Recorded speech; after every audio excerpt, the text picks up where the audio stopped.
1815 Waterloo के मैदान में नेपोलियन ढूंढने को था। फ्रांस की सेना एक तरफ तो दूसरी तरफ ब्रिटेन और उनके सहयोगी एक निर्णायक युद्ध की तैयारी थी।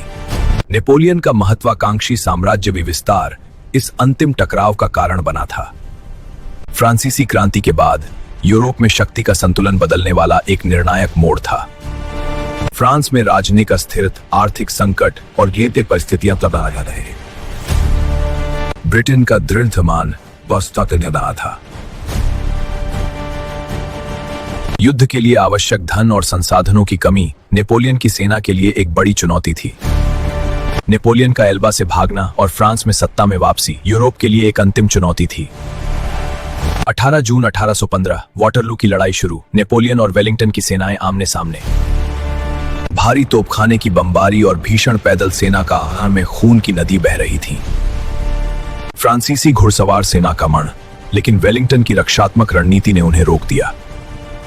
ला हे सेंटे की लड़ाई एक महत्वपूर्ण मोड़ फ्रांसीसी सेना के लिए एक महंगा नुकसान साबित हुआ। प्रशियाई सेना का आगमन नेपोलियन के लिए एक घातक बदल गया। नेपोलियन की ओल्ड गार्ड का अंतिम आक्रमण एक हताश प्रयास। फ्रांसीसी सेना का पतन एक भगदड़, नेपोलियन की हार सुनिश्चित हो गई। वाटरलू की लड़ाई, नेपोलियन के साम्राज्य का अंत।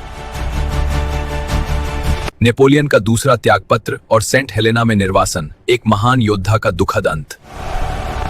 वाटरलू में मारे गए लाखों लोगों की याद, एक युद्ध की भयावहता का प्रतीक।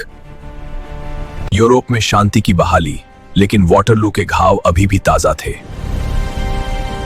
वर्साई की संधि, जर्मनी पर थोपी गई शर्तें अगले युद्ध के बीज बो रही थीं।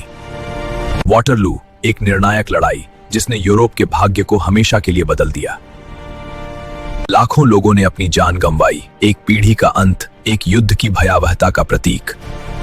राख से नए राष्ट्र जन्मे और दुनिया ने सीखा कि आधुनिक युद्ध में कोई विजेता नहीं होता, सिर्फ विनाश होता है।